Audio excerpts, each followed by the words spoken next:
AI 디지털 기반 교육 혁신, 최근 교육계의 주요한 화두입니다. 디지털 기반 교육 혁신이 이루어지기 위해서는 반드시 먼저 이루어져야 되는 게 있다면서요. 그러니까 이런 기기가 잘 보급이 되고 잘 사용할 수 있는 환경이 먼저 구축돼야 될 것 같습니다. 디지털 인프라가 중요하다는 말씀이신 것 같아요. 네. 이런 측면에서 교육부에서 중요한 계획이 발표됐다면서요. 예, 근데 지난 5월에 발표를 했습니다. 초, 중, 등 디지털 인프라 개선 계획을 발표했습니다. 어떤 내용이 담겼습니까? 이런 디지털 기반의 수업 혁신 지원을 위해서 인프라 종합 개선에 총 963억을 투입을 하겠다. 디지털 기기 양적 보급에서 이런 전주기 질적 관리 체계로 전환하겠다.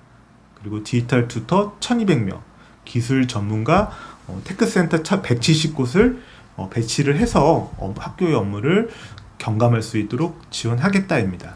교육부에서 디지털 인프라 개선에 이제 초점을 맞춘 종합계획이라는 측면에서 굉장히 의미가 깊다라고 생각을 해요. 그런데 지금까지 이제 양적 확대를 넘어서 질적인 개선을 하겠다라고 밝히고 있거든요. 주요한 과제부터 한번 살펴볼게요. 네. 사용자 중심의 디지털 기기 보급 관리를 개선하겠다.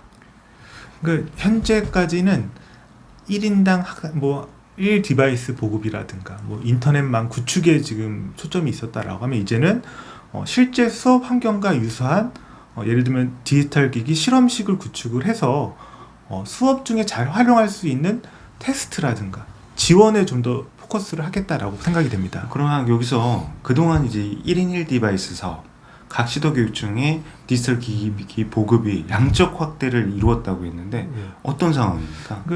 지금 조사를 보면 초등학교 3학년 학생들을 기준으로 2022년도에는 한 0.5대가 보급이 됐고요. 23년도 12월 기준으로는 0.7대 이상이 보급이 됐다고 합니다. 이제 과거에 3R을 넘어서 디지털 기기를 사용할 수 있는 소양도 이제 리터러시로 접근하는 거예요. 그런 디지털 리터러시를 위해서 1인 1 디바이스가 필요하다.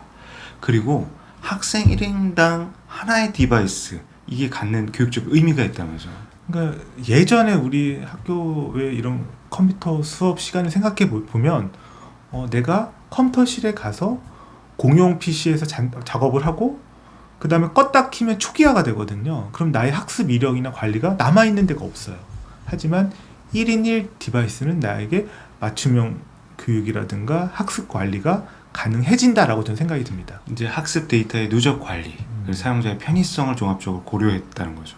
언제 어디서든지 나의 디바이스로 수업과 교육활동에 참여할 수 있다. 그런 측면에서 이제 인천시 교육청 같은 경우 예를 들어도 학생들에게 고사양의 노트북과 태블릿들을 이제 보급해 왔어요.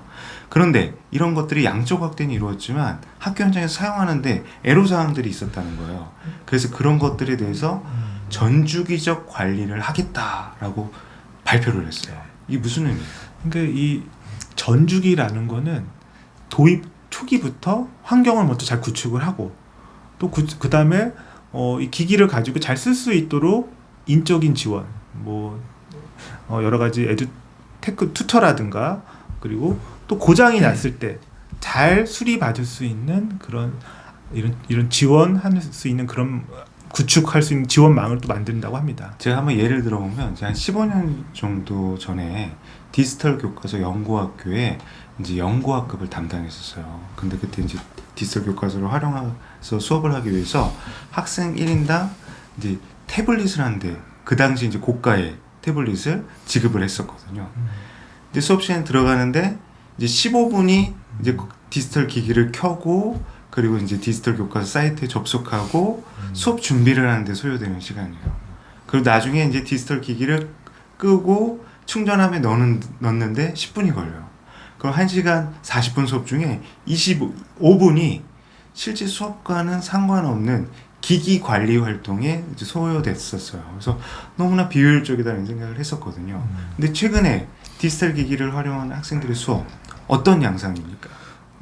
우선은 이제 학교에도 이제 이런 튜터가 있어서 그게 이제 미래의 모습이 아니라 지금 현재 우리 선생님들이 학생들 사실은 저도 지금 혜성 쌤과 비슷한 상황을 겪었거든요. 우선은 이제 이런 태블릿 같은 거 활용할 때 어려웠던 점이 첫 번째 충전을 잘 해놔야 되고 두 번째 업데이트도 잘 해놔야 되고 세 번째 필요한 앱을 잘 설치를 해야 되고 또 에러가 많아요. 디지털 기기들이. 그런데 그런 것들을 우리 선생님이 하던가 아니면 아이들한테 그렇게 교육해서 이렇게 하게 해도 쉽지가 않았거든요. 특히 초등학생들 같은 경우는. 지금 현재 디지털 기기를 잘 활용하시는 어떤 선도교원 선생님들의 수업들을 보면 굉장히 역동적인 수업들을 해요. 학생들과 활동이 중심이 되고 토익 토론을 하는 그런 수업들을 하다가 디지털 기기를 활용하게 되는 순간이 되면 딱 자기 디바이스를 꺼내서 노트북 열어요.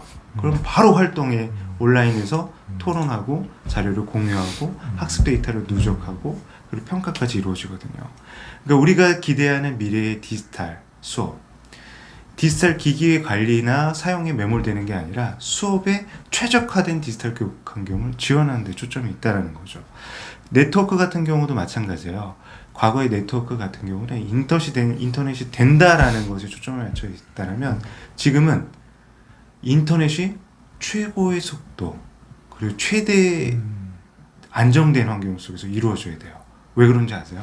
그 AI 디지털 교과서 같은 경우는 다양한 콘텐츠를 활용을 하고 여러 교과나 여러 수업 시간에 활용이 되잖아요. 근데 그리고 특히나 클라우드 기반이기 때문에 실시간으로 뭔가 작업을 해야 되는데 안정적인 네트워크만 구축이 안 되면 아까 말씀하신 것처럼 수업 자체가 어렵지 않을까라는 생각이 그 들어요. 학습 데이터의 허브가 돼야 된다는 거예요. 그런 것 측면에서 통합 감지 시스템이 필요하다는 얘기가 있었는데 교육부에서는 어떻게 이 학습 데이터 유무선 네트워크를 관리하겠다고 했어요. 지금 아까 말씀하신 이 유무선 네트워크 통합 관제 시스템 기능을 확대하고 특히나 이런 학습 데이터 보안이 중요하잖아요. 그래서 실시간으로 관리하는 가칭 인공지능 디지털 교과서 학습 데이터 허브 통합 관제 시스템을 구축을 한다고 합니다. 그 디지털 기기를 관리하는 측면에서 지원을 하고 유무선 네트워크망, 인터넷망을 개선하겠다. 이런 것들을 단순히 질적인 개선이라고 볼 수는 없을 것 같아요. 그런데 핵심 포인트는 전담 조직과 전담 인력에 있다는 생각이 맞습니다. 들었거든요. 디지털 튜터와 테크 매니저 어떠한 차이점이 있습니까? 그러니까 이 디지털 튜터는 학교에 소속이 돼서 이런 교수학습 지원이라든가 선생님들의 디지털 역량 강화라든가 학교의 플랫폼 관리를 지원을 하는 거고요. 테크센터 이거는 거점 교육지원청 단위에 이런 테크센터가 있고 그 안에 소속된 테크 매니저는 이런 학교 차원에서 해결이 어려운 기술적인 문제라든가 디바이스 네트워크 이런 망 관리 그리고 이런 긴급 출동이라든가 이런 기술적 해결을 좀 지원한다라고 합니다. 그 디지털 튜터 같은 경우는 교수학습 활동에서의 상시적인 지원, 그리고 디지털 역량을 강화하는 어떤 리터러시 지원, 그다음에 플랫폼을 관리해주는 측면, 학교에서의 어떤 지원 인력이라고 본다면, 테크 매니저는 기존의 유지 보수 업체가 담당하던 유지 보수와 기기 관리 전반을 총체적으로 지원해 준다는 거잖아요. 그럼 이런 것들에 대해서 학교 현장에 계신 선생님들이나 학생들의 부담은 굉장히 낮춰질 것 같아요. 그런데 한층 더 나아가서 교육청과 교육지원청의 전담 부서와 전담 조직을 구성하겠다는 얘기가 있는데 이건 뭔가요? 그러니까 이 테크센터 같은 경우는 뭐 전문 위탁 기관을 정한다거나 뭐 교육지원청 단위에서 지원을 하지만 이건 어디까지나 기술적인 그런 지원일 것 같아요. 하지만 아까 디지털 인프라라는 거는 교육에 관련된 디지털 인프라를 총칭한다고 저는 생각이 들거든요. 그러면 현장의 의견을 수렴을 해서 디지털 인프라 정책을 수립을 하고 그리고 이런 특히나 여기서는 초중등 인프라 전문위원회도 구축을 하고 여러 가지 전담 조직을 통해서 이 디바이스 관리, 네트워크 관리, 그다음 이런 디지털 교육이나 수업의 지원을 좀 더 체계적으로 하겠다라고 합니다. 그 AI 디지털 교과서가 도입이 됐을 때 어떤 인프라적인 지원은 정말 꼭 필요한 것 같아요. 근데 아까 말씀하셨던 디지털 튜터 같은 경우는 그런 디지털 인프라를 넘어서 교수학습 활동도 지원하겠다라는 의지가 담겨 있는 것 같아요. 학생들이 디지털 기기를 활용해서 수업에 참여할 때 학습 결손이 발생되지 않도록 지원한다는 거 굉장히 의미 있겠다라고 생각되거든요. 올해는 1,200명을 이제 선발해서 지원을 하게 되나요? 네, 그래서 아까 말씀하신 것처럼 우리가 코로나 시기 원격 수업일 때도 이런 디지털 튜터가 활용된 걸로 알고 있고요.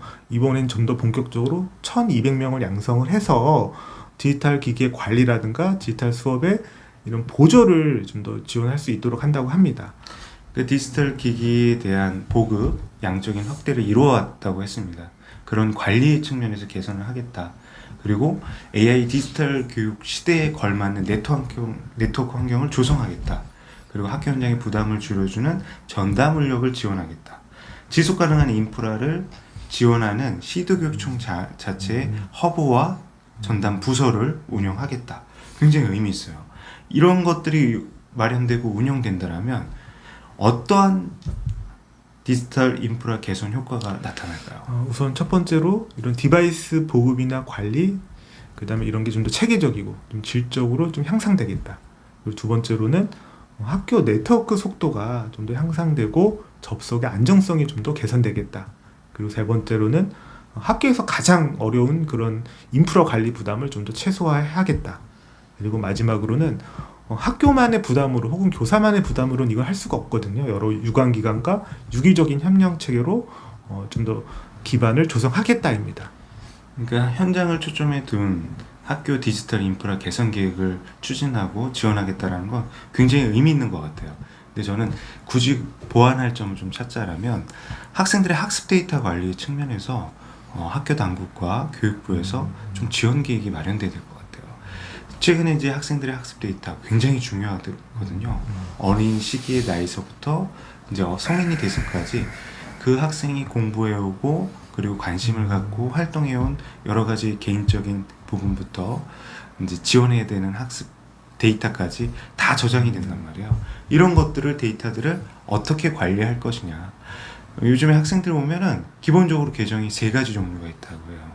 친구들에게 보여주기 위한 계정, 그리고 선생님이나 부모님한테 보여주기 위한 계정, 그리고 나만의 정말 비밀스러운 사적인 계정. 근데 이런 계정들 같은 경우가 어떠한 측면에서 우리가 학교에서 활용되는 계정은 우리 학생들의 니즈를 충족시켜야지 학생들이 실제적으로 거기서의 어떤 학습 경험들을 쌓아가고 그 데이터를 활용하는 의미 있는 피드백이 될 수 있을 것 같거든요. 기존에 있는 나이스 시스템이나 그리고 학생들이 1인 1답에서 활용되는 어떤 학습 데이터, 이걸 연결 지을 수 있는 방법들을 조금 더 보완했으면 좋겠다는 생각이 들어요. 그래서 말씀하신 것처럼 학습 데이터의 보안이나 관리가 좀 더 체계화되고 잘 돼야 된다. 얼마 전에 대학의 인트라넷이 해킹이 돼서 수많은 학생들이나 교직원들의 정보가 노출된 적이 있거든요. 그래서 앞으로 학교가 이런 학습 데이터나 학생들의 개인적인 데이터가 쌓이게 되면 보안 관리가 좀 철저히 해야겠다. 그리고 또 한 가지 저는 이 계획을 보면서 학생들이 가정에서의 이런 여러 가지 디지털 기기를 쓸 수 있는 환경이 좀 격차가 있다는 생각이 들어요. 아이들 간의 역량의 차이도 있고, 하지만 학교 안에서는 디지털 인프라가 누구나 본인이 원하는 만큼 지원받을 수 있고, 특히나 격차가 생기지 않도록 기초 토양을 좀 더 마련해 줬으면 좋겠다라는 게 저의 생각입니다.